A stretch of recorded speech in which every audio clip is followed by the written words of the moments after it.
to our presentation called Expressions of Breath, Glass as a Material in Outdoor Participatory Performance Art. Yeah.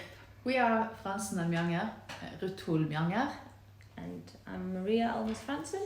I have a background in drama and theatre, and you are from?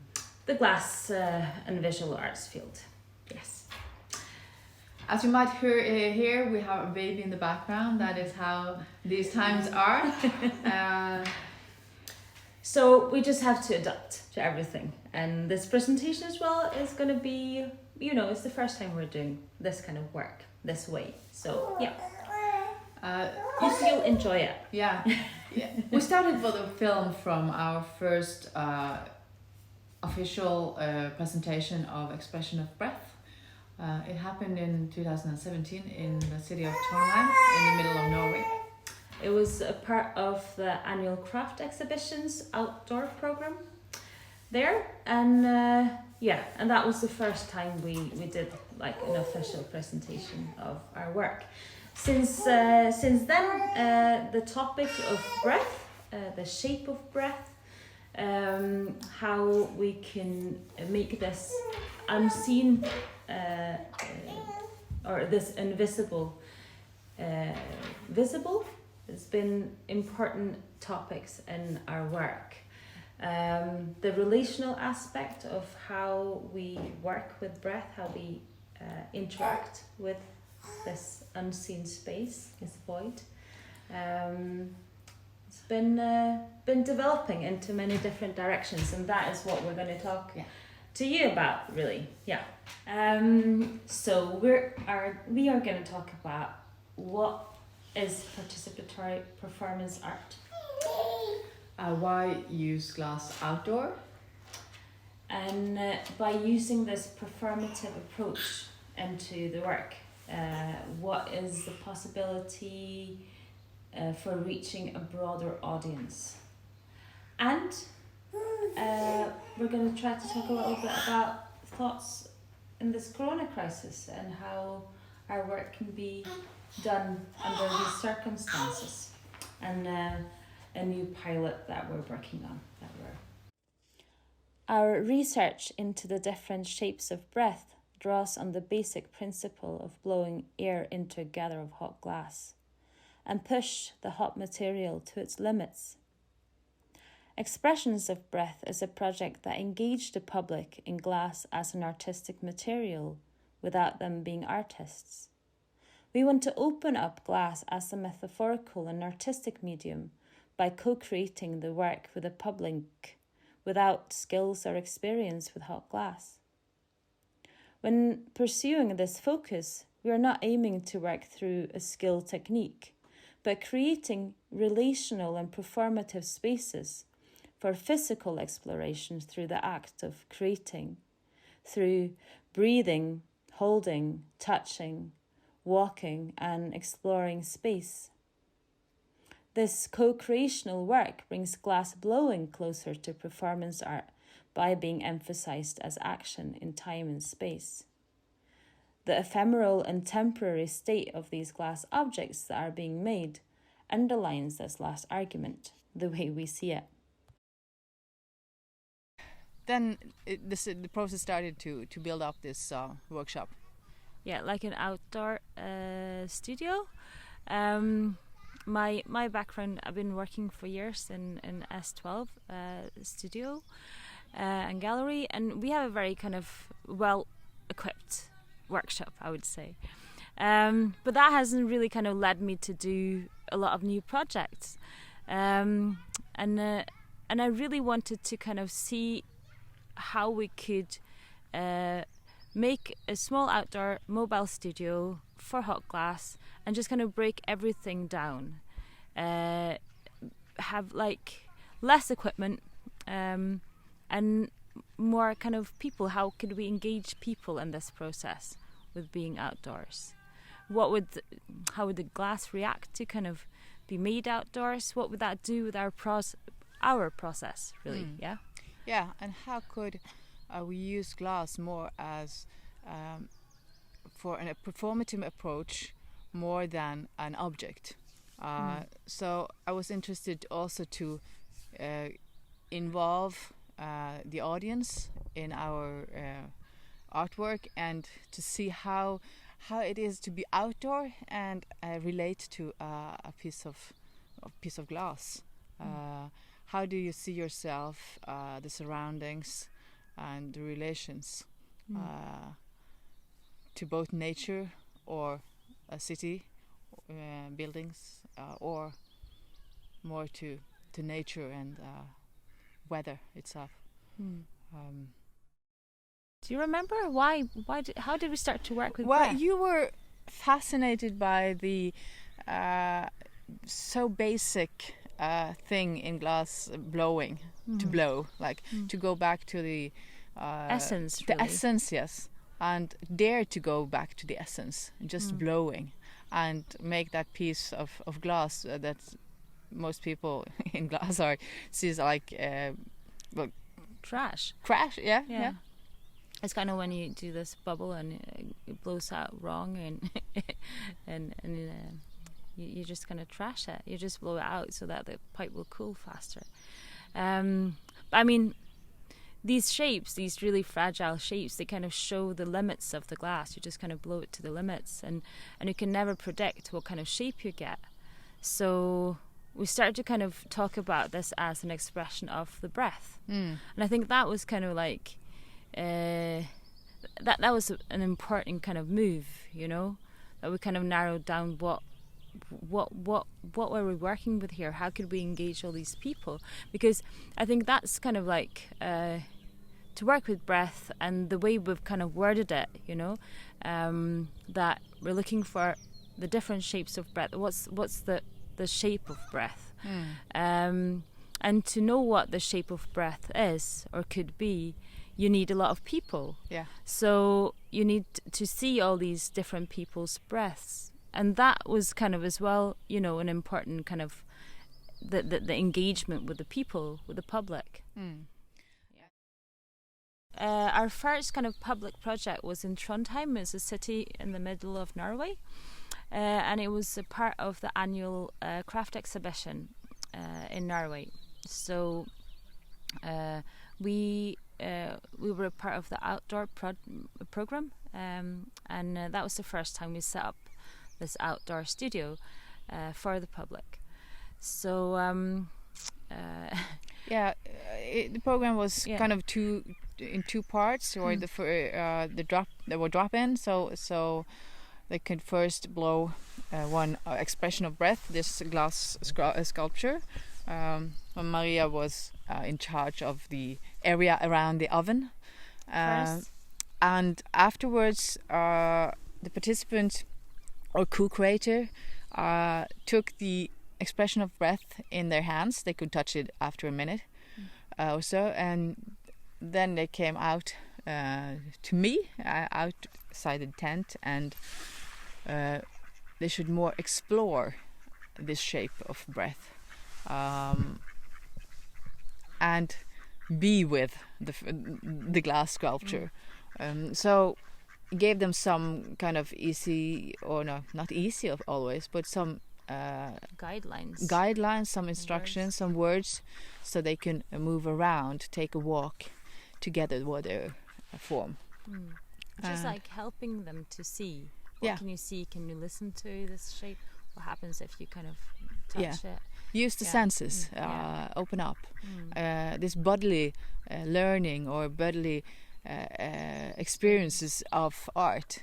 We often don't have the chance to touch any object. So we really want them to feel, to get in touch with it. And as a part of it, there was a photographer there who took portraits, actually, portrait, yes, of the breath, of the expression of breath, in the hands of the participants or co-creators.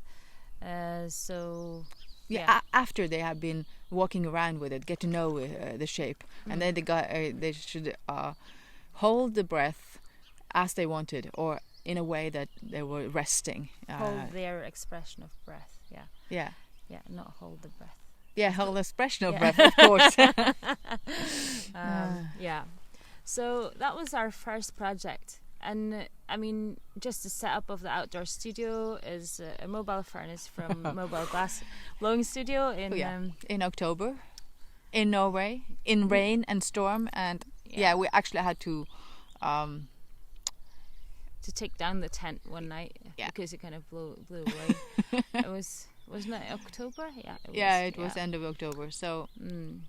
No, it was a very interesting experience, just to kind of, get to know this new furnace as well. This tiny little mobile furnace. We got it from Mobile Glass Blowing Studio in America, and now it is S12 bought it afterwards, so it's a part of S12's equipment bank, and we can use it, and other people can use it. In the autumn of 2018, we had a 10-day-long residency in S12 Studio and Gallery. And we used their hot glass studio and the project room to create a developing exhibition with co-creators, participants. It concluded in a wall installation with the shapes of breath that they created. The project was different from the perspective of the end result, that was them making a collaborative installation with us, a wall of expressions of breath. So we ripped the hot shop and created a black box. It felt a bit like a scene. The participants entered the stage and were assisted by Maria to blow their expressions of breath. We had the element of sound and music while they were blowing in the air into the gather of glass. And the music is composed by my colleague Odd Torleif Furnes for this work.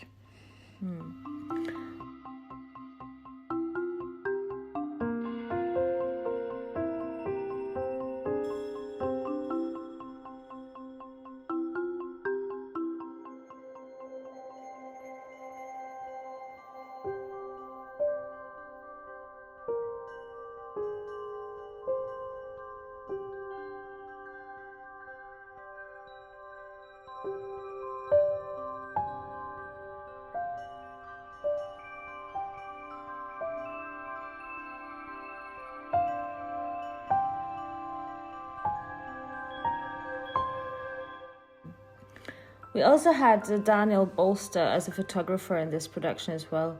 And our roles were divided between me, meeting the participants in the workshop, and Ruth guiding through experiencing their expressions of breath outdoors. And Daniel, he took a portrait of the expression of breath in the hands of its maker, followed by them finding the best spot for their shape in the wall installation, together with Ruth. Yeah, so they came in like it was inside, outside, inside. So for this project, we had some pre-booked groups that came to us and some drop-ins. It felt very different for us to have a studio setup that had similarities with the stage, a theater. For me, it was more familiar, of course, but to see the workshop change into a stage. So as well as the project room and the exhibition space were kind of different. I think that, the project kind of gets a very different framed.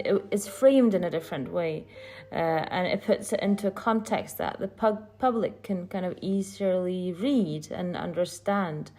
It's something they know, like it's a workshop and it is an exhibition space. Yeah, but still, to go outside, it is not familiar. No. So you go from familiar to not familiar to familiar. But to bring it outside is also this element of we want them to explore, and we want them to sense the object, the material, and be part of creating the artwork together with us. And I think, when you go outside with this piece, it just kind of, you're kind of hit with air, and you have to sense differently. Yeah.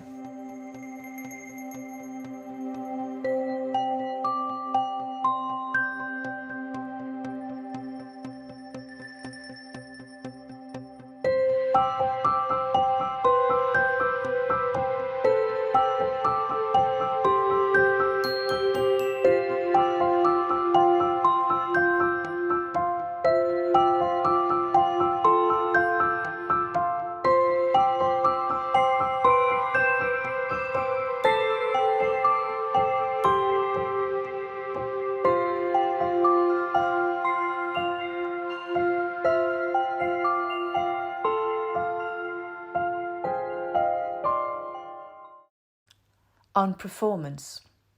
We search beyond conventional glassmaking techniques and skills in our work. We are creating situations that awakens a relational and performative space for physical exploration.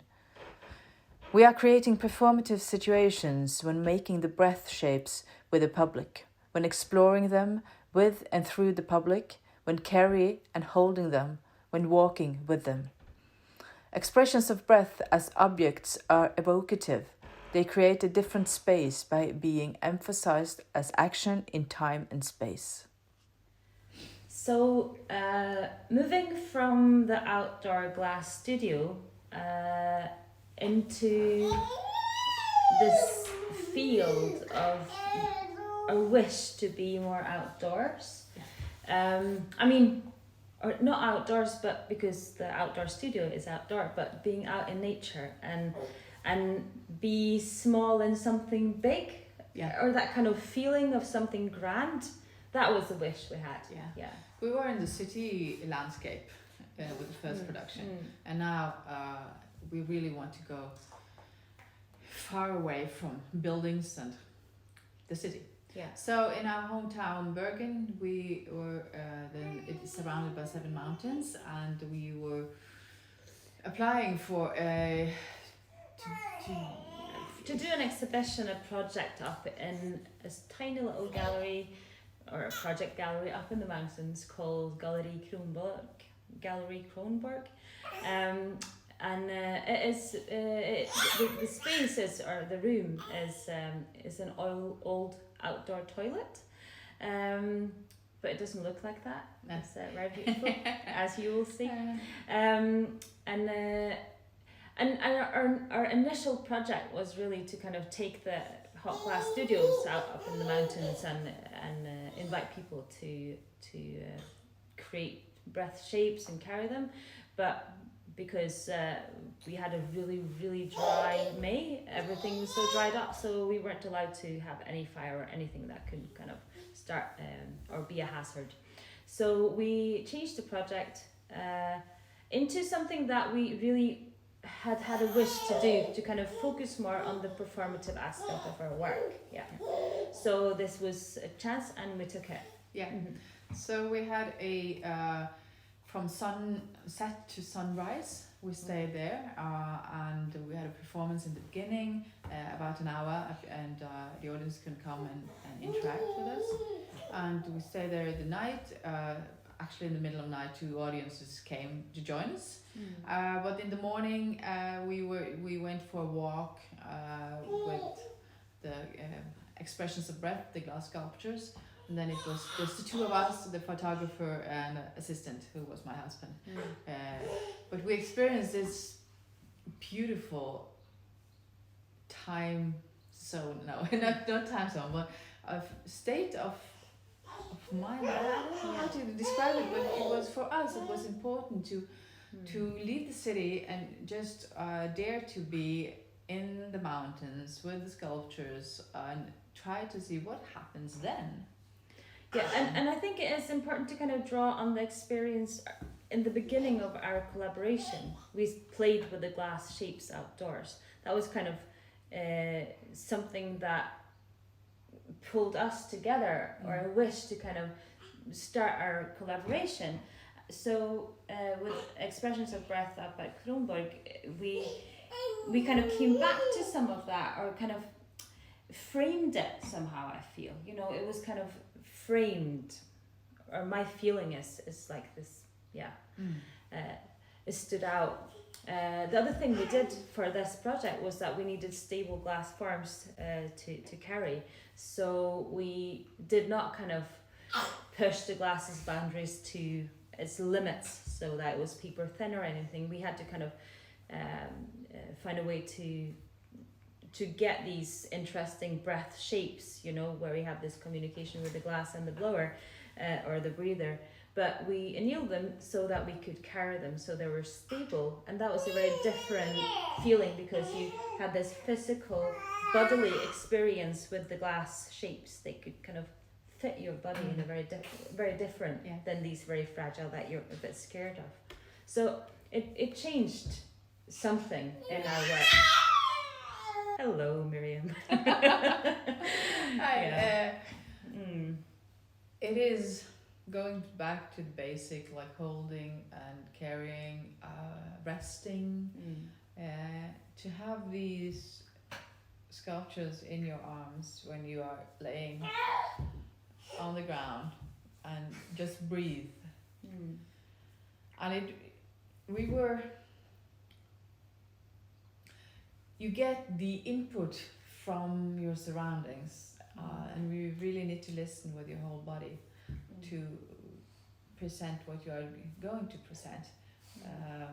So the performance was started with the two of us. We were doing some actions with the sculptures, and in a certain point we invited the audience to also participate in being with the glass objects, right? Yeah. But it was kind of like we had some stills that we created. Some images that we'd seen, like already, where you were mainly kind of acting out these stills, and I was kind of like just on one of this top, just sitting there and kind of handing you the glass shapes. So it was a dialogue between the two of us, and then the public started, or our audience started to interact and kind of copy what you were doing in a way. And that was in a way, but I found out they were doing exactly what they wanted. Like they were not copying me. No, but they were searching, and I think that was like a good they were walking thing. around.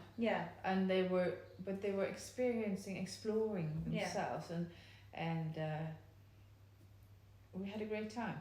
Yeah, no, it was beautiful, and I'm thinking back to that project with so much joy, and we really we wanted to do this every year, you know, or do something like that, you know. Again and again, because of this feeling of rest somehow that it gave us. I mean, we came out of that project kind of full of energy, and that was really good. Like the first project, we were so exhausted. It was so hard being out in nature, like in the late October. It was cold, it was windy, it was heavy, up and down with the workshop or the outdoor studio, and it was so different. So we were really, really, really exhausted, and after this project we were fueled. And that I think that as well, what it gives you, that was like a feed into, okay, we have to do more of this work. And Kronberg was really, the way I see it, the start of walking with breath. And we wanted to include the audience more, so they also could have this liberating is a very big word. Transforming is a big word. But you can maybe touch. Like we could make this room or the space where it's possible to experience something. We cannot demand it, but it might be possible. So to offer of a room of silence, and for acting, not acting as in fiction, but doing actions. Walking, holding, breathing, resting. These very basic actions.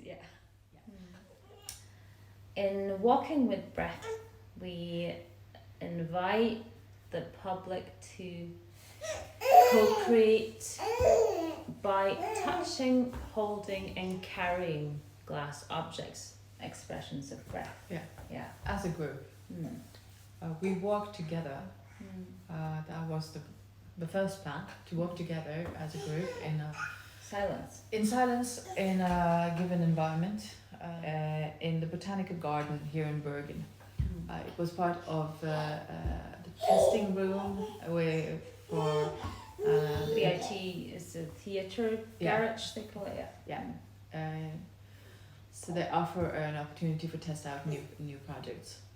And we had a group of about 40 participants who they found a glass sculpture who they were attracted to, and we walked around in the garden.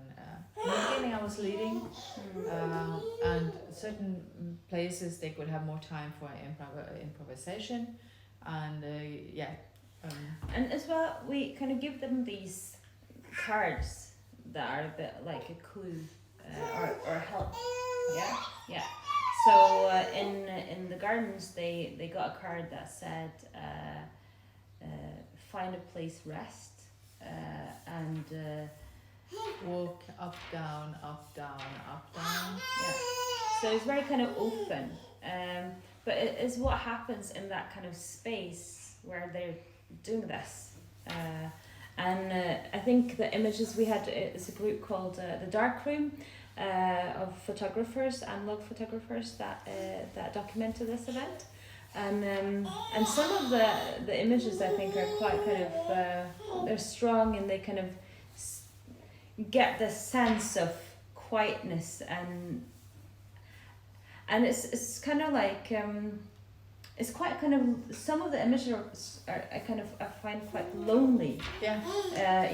It's like me and this breath, a very kind of mental, physical, something there. So what we see in the first testing was that it was both kind of called introvert action, but in the same time we were walking in a group and you saw others who were doing the same thing.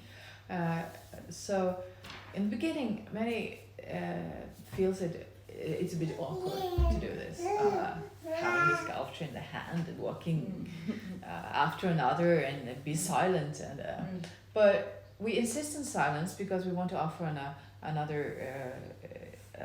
offer an opportunity to be silent in a group and see what happens. Yes. Then really. And it seems like after 15-20 minutes or so, for some of those who think it's awkward, there is a change.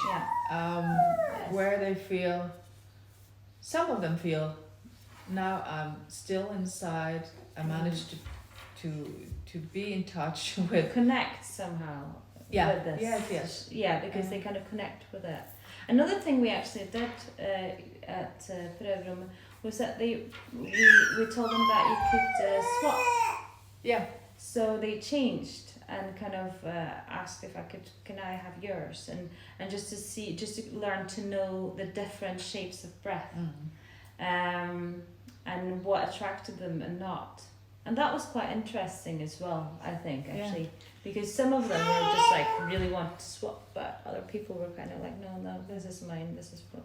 So one commented afterwards that in the beginning I was wondering what is this, but in the end I really didn't want to lay down my shape and leave it. And here are some of the other reactions we got.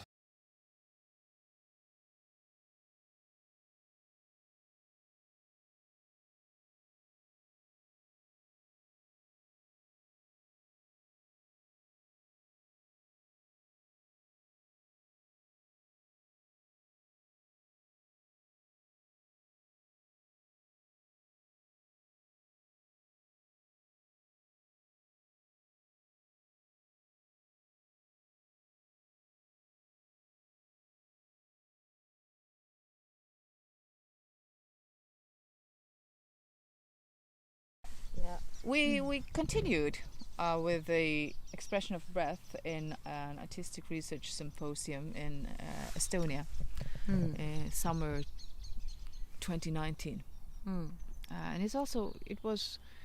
that was of course a little bit different as well, because it was mostly artists that were participating, and we participated with this piece as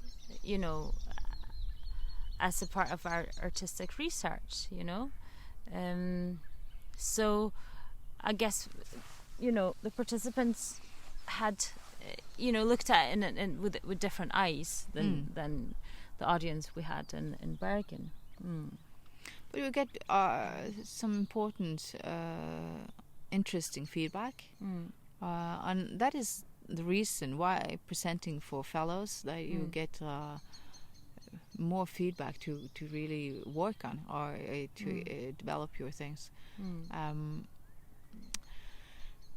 What we experienced there, as in the mountains in Bergen, that it is, you need time to tune in yourself before you present something like this. We were living in what do you call it? Camping Huts. Yeah. Huts, yes. It was an area down to the sea, quiet. It was a pine forest.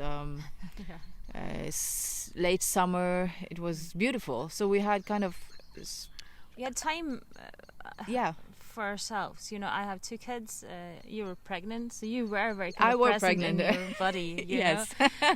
For me, it was very nice to just kind of be out of this everyday kind of life and just have time to myself and go for a swim every morning and just kind of tune into the place and the landscape and just kind of be. Yeah. And that, I think, it was this beautiful sand, and the sand it spoke, it talked back to you when you walked on it. It was very kind of special, this sand.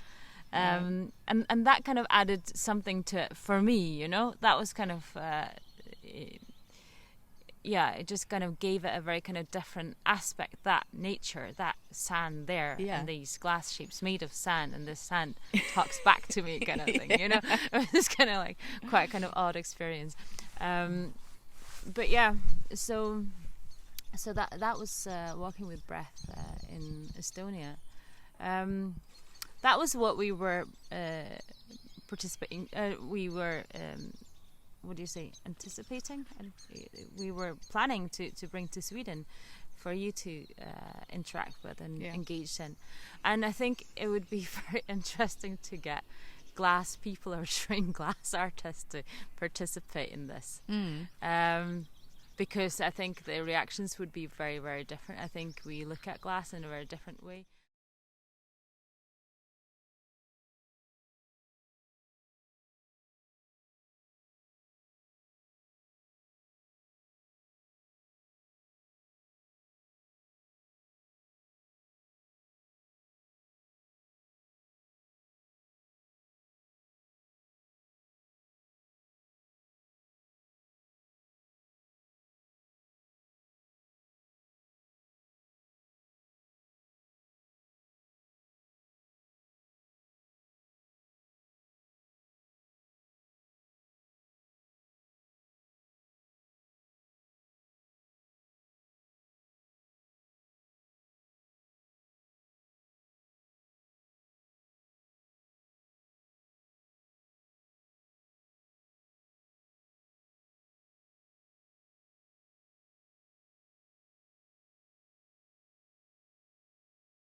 About involvement.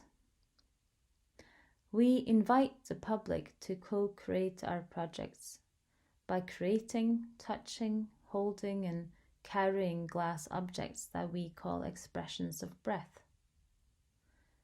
Our mission is to open a space that can establish a personal connection beyond the object, and through interacting with the material in this way, we hope to make a space where our co-creators are able to expand some perceptions physically and conceptually.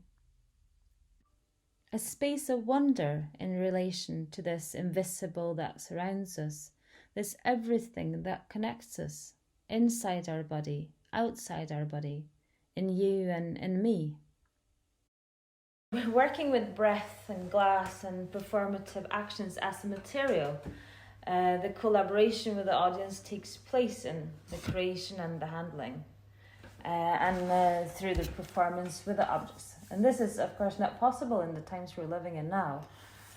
So we did a pre-production of a pilot as a result of the COVID-19 outbreak and followed lockdown. So this pre-production was carried out as a practical class or like workshop with a group of my students in the field of religion, philosophy and ethics at the NLA University College here in Bergen.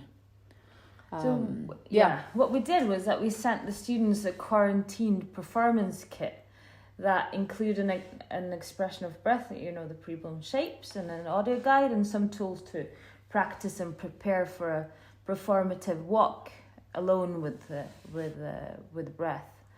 They were asked to explore their local environment and do a walk with breath 2 times, wasn't it, during the week? Yeah. And then the students were asked to give a visual reflection after this project, and here you can see 2 of those visual reflections.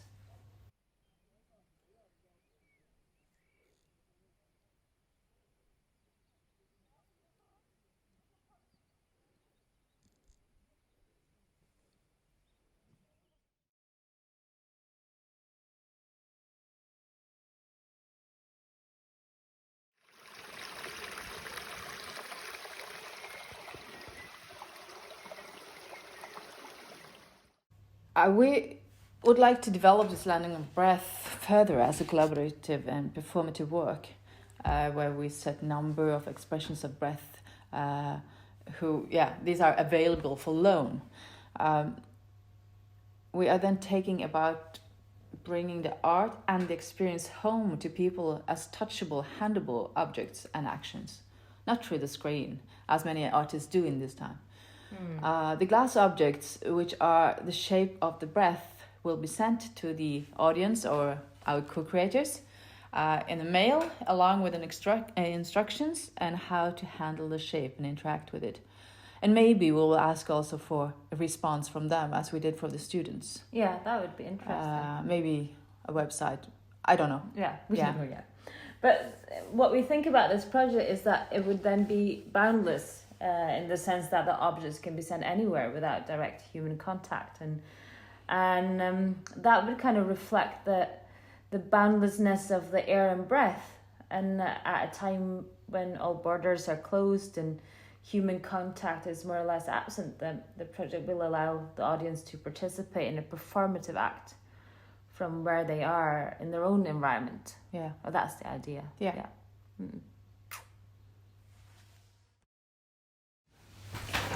Okay, so this is us. Thank you. Yeah, thank you for listening. It's been great to present this our work for you.